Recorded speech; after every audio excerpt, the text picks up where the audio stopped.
This is CBS 11 News Now. It's News Now, our digital update. I'm Russ McCaskey. Well, the city of Dallas is expected to hold a town meeting tonight following last week's deadly explosion at a house. This all comes as residents in that neighborhood are pushing to hold the gas company accountable for the explosion. Our CBS 11's Brittany Jeffers is at Foster Elementary School, where that meeting is going to take place. After two fires and that deadly explosion here in the area, the city of Dallas is going to be holding a town hall meeting here at Foster Elementary School. That's going to be happening tonight at 6 o'clock. We'll give people an opportunity to come here and have some of their questions answered. Now, we've seen several different Atmos crews here in the area. They say that they've been trying to repair those lines. They believe originally that they could have them repaired in 10 days, but because of the possibility of rain, that might be delayed. We're going to be checking in with them. We'll be bringing you an update just as soon as we learn more. Hi, Brittany, thanks. There are some folks in Fort Worth who may also want some answers as well. There's a traffic issue on University. Oh, man, and it is causing a traffic nightmare. In fact, I just heard from multiple friends on Facebook who are caught in it, and you could be too. If you live in the University area, which is near TCU, south of I-30, University Drive as of 9 o'clock is still completely closed and has been since about 4 o'clock this morning. Now, this is all related to a crash, but you can actually see the text.cam, which is live here. This is actually their fixing the power line that drapes over University. Now, this was over the lanes there in the north and southbound direction earlier this morning because a car actually crashed into it. You can see some of the video that we shot on scene earlier today. But basically, I know. So the car slammed into the power pole, knocked the power pole down. The power lines were then live across those lanes, and so they had to shut it down. But now you can see crews are working to get everything back in order. But even Fort Worth Police, they just updated me and said even at 9 o'clock this morning, they still have no estimate on when University will reopen. This is in a busy neck of the woods because south of I-30, there's University Park Village, there's the Fort Worth Zoo, there's Colonial Country Club. So there's all sorts of activities, plus TCU south of 30, which of course are being impacted by this closure. So I want to give you an alternate route. For as long as this closure lasts, Forest Park Boulevard will be your saving grace. You can access that from Rosedale or even Park Hill Drive. But again, basically between Rosedale and Colonial Parkway, University completely shut down in both directions. Yeah, what a mess. Not fun. Hopefully they'll get that cleared up pretty soon. All right, Madison, thanks. Well, the Dallas Mavericks have a new interim CEO. Former AT&T executive Cynthia Marshall now holds the title. She comes in just days after reports detailed rampant sexual misconduct involving former CEO Terdema Ussery. Marshall says that she's now working with the team to reshape its culture in wake of the accusations, and Marshall will be given the opportunity to shed that title of interim. There's also going to be an independent investigation. It's going on right now. No timetable as to when that could wrap up. Well, the battle brewing between Roger Goodell and Cowboys owner Jerry Jones may not be over, maybe not by a long shot. According to reports from ESPN and the New York Times, the NFL is going to ask Jones to reimburse the league for more than $2 million. That's for legal fees, and that's because of last year's lengthy battle involving the suspension of running back Ezekiel Elliott. So far, the Cowboys and Jones have not responded, but we'll see if they do say something later today.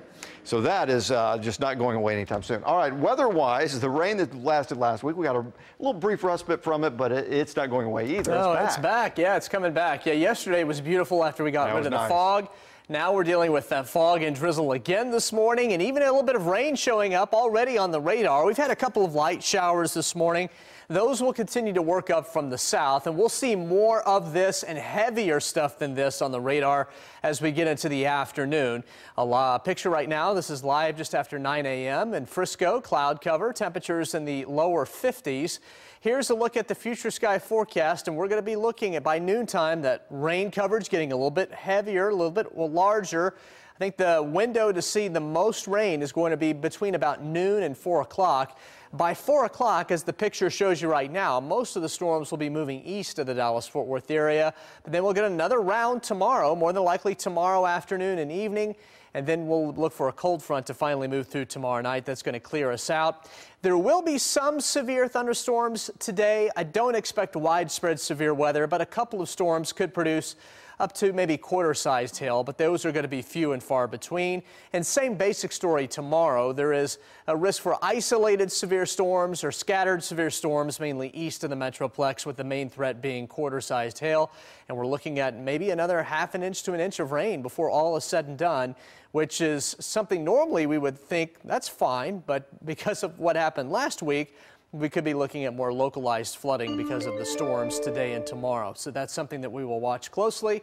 The rain will end Wednesday night into Thursday morning. The end of this week looks good, and then just isolated storms this weekend. Not a washout by any means. Most of us will be dry, and there'll be several dry hours, but a few storms Saturday and Sunday. The good news is the temperatures are pretty mild. Yeah, we're not getting the really cold stuff like we had last week, where we're pretty close to freezing and all that rain. That's right. Yeah, it was really cold. Had some frozen stuff out there last week. None of that today or tomorrow. In fact, we haven't seen freezing at DFW in several weeks, and we might be done with freezing temperatures in the Metroplex. Yeah, I would be okay with that. I would too. All right, Jeff, thanks. Well, we all know that anything can happen on live TV, and that was certainly true for one news anchor in San Diego. Take a look. They're good for ridding your garden of bugs or flying onto my head. How's that for an introduction? Yes. Right. Sophie, the Scarlet Ibis, was visiting the station for Zoo Day. She was so excited about appearing on the program that she flew onto the anchor's head in the tees before the segment. The anchor later added that the bird gave her a good scalp massage. I mean, she handled it pretty well, just sitting there, right? Oh, man, I would not have been that calm. I I think Karen said that this morning, too, that she would not have been that calm. I would have been, like, first of all, just like, where's the handler in that situation? Why are they not taking care of the bird? I love how he's just laughing. He's happy-go-lucky, and then all of a sudden the bird starts to make its way towards him, and he kind of changes his tune. You can see his face. It's like, oh, okay, whoa. Why is it attacking me? Have you ever had any Wild Wednesday mishaps? I have not had anything crazy. So knock on whatever this is, plexiglass or whatever. Right. It's one of Karen's worst nightmares, though. She is always worried. For birds particular, or anything, any animal? Any animal that something is going to attack or jump or There was fly. something that attacked Julie Bologna, who was our meteorologist a long time ago. And maybe, Scott, if you're listening, what animal was that? What was it? Yeah, it was some type of, it was not a bird, but it was an animal that kind of climbed onto her head, and it was not planned. Oh, man. But Julie, if you're watching, maybe you can chime in. Yeah. They always say kids and pets. That's right. So look out. All right. Thanks, everyone, for watching CBS 11, the ones for Texas. And as always, the latest updates, you can get them on CBSDFW.com. We will have another Facebook Live News Now coming up right around noon today. So look for that then. Have a great day, everybody.